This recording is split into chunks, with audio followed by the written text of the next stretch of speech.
तुम्बाड़ वाले fans ready हो जाओ क्योंकि तुम्बाड़ 2 से पहले तुम्बाड़ वाली फीलिंग लेकर आ गई है छोरी 2। Amazon प्राइम पे ये मूवी हो गई है रिलीज। कैसी है ये मूवी, क्या आपको देखनी चाहिए या नहीं, और कैसे है इसमें तुम्बाड़ वाली फीलिंग, आइए करते हैं इस मूवी का रिव्यू।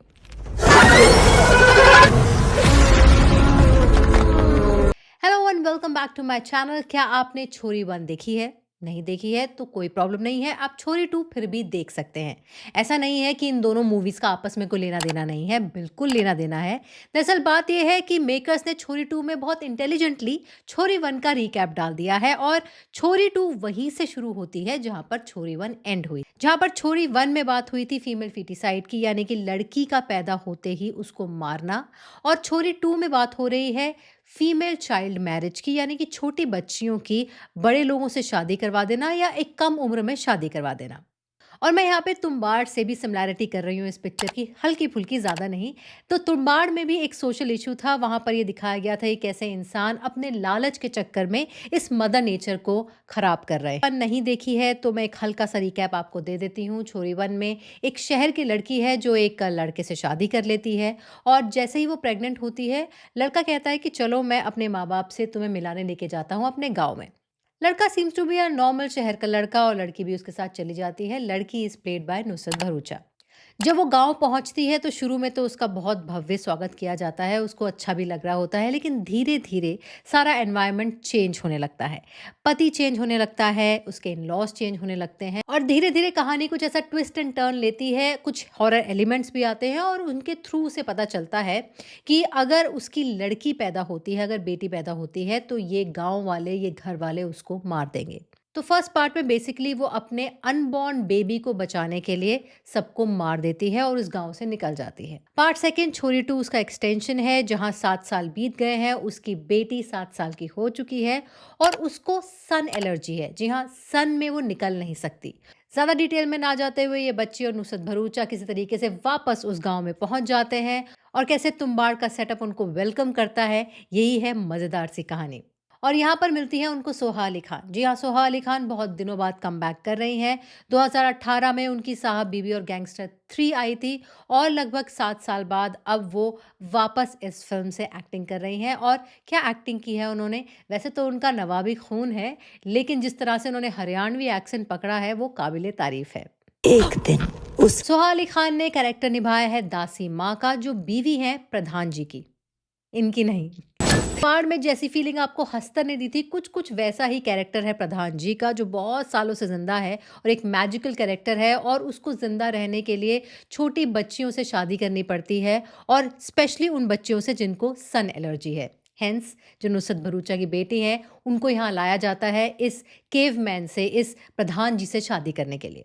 और यही है हिडन मैसेज इस मूवी का अबाउट चाइल्ड मैरिज। और मूवी में कुछ और भी हल्के फुल्के से सोशल मैसेज हैं, जैसे पेट्रियार्की और कैसे प्रथा के नाम पर औरतों को सालों से दबाया जा रहा है। उसके साथ जो हो रहा है वो गलत ना है, वो प्रथा है हमारी। वैसे तो सोहा अली खान का शुरू में कैरेक्टर थोड़ा नेगेटिव होता है, लेकिन धीरे धीरे उसका भी टिंज, उसका भी कलर, उसका भी रंग बदलता चला जाता है, और आखिर में वो भी ये देख पाती है कि इस प्रथा के चक्कर में वो कब से दासी। छोरी 1 जब आई थी तब मैंने नुसरत भरूचा से एक्सक्लूसिव इंटरव्यू किया था, खास बातचीत की थी, और तब वो प्रेग्नेंट लेडी का रोल निभा रही थी, तो उसी सिलसिले में बात हुई थी। तो उस इंटरव्यू की एक छोटी सी झलकी आपको दिखा देती हूँ। Let's talk about the movie. Tell us more about the story, the concept, and your role in it. The story of Chori is about this one girl who's a very sweet, simple girl, lives a very sweet, happy life. And suddenly she's taken away from that nice, happy world of hers and put into this unreal sort of situation and space, which she didn't even actually she doesn't even know where she is. She doesn't even fully understand what situation she's stuck in. But things are just happening in and around her. But I think it's a story of her not only trying to survive for herself, but also predominantly for her child. So there's this huge motherly instinct survival that comes in, which she kind of ends up doing things that she would not have even thought of, because obviously she didn't think she'd be in a situation like this. So that idea of having that strength, fighting back, and doing any and everything to kind of protecting your child is the core of the film. अगर movie के loop holes की बात की जाए तो मेरे दिमाग में 2-3 पॉइंट्स हैं। पहला पॉइंट तो यही है कि हॉरर है पर उतनी हॉरर नहीं है। लेकिन ख़ैर वो आपके हॉरर लेवल पे भी डिपेंड हो सकता है कि आपको कितना हॉरर ज़्यादा हॉरर लगता है। मुझे उतना हॉरर नहीं लगा, एकदम स्केयर शॉट्स नहीं आए या मतलब एंड ऑफ द सीट पे जो आप बैठे रहते हैं और ऐसे करके मूवी देखते हैं, वैसी मूवी नहीं है। अगर आपका हॉरर लेवल थोड़ा कम है तो ये मूवी आप आराम से झेल जाएँगे, ज़्यादा हॉरर लेवल नहीं है। लेकिन हाँ, ट्विस्ट एंड टर्न्स काफ़ी अच्छे हैं। कई बार आपको हैरान कर देते हैं कुछ सीन्स, लेकिन ज़्यादा नहीं है। दूसरी चीज़ जो मुझे अच्छी नहीं लगी वो थी कुछ सीन्स बहुत ज़्यादा ड्रैग्ड हैं। स्पेशली एक वो वाला सीन है जहाँ पर नुसरत भरूचा और उनकी बेटी टनल में घूम रहे हैं, एक दूसरे को ढूँढ रहे हैं और वो सीन बहुत ज़्यादा ड्रैग्ड है। स्क्रीन प्ले की भी कहीं-कहीं जगह आपको प्रॉब्लम लगेगी। अचानक से कुछ सीन आ जाते हैं जिसका आगे-पीछे कुछ रिलेशन समझ में नहीं आता। लेकिन हाँ, उनका रिलेशन होता है जो आपको आगे समझ में आएगा, लेकिन उस वक़्त समझ में नहीं आ रहा होता।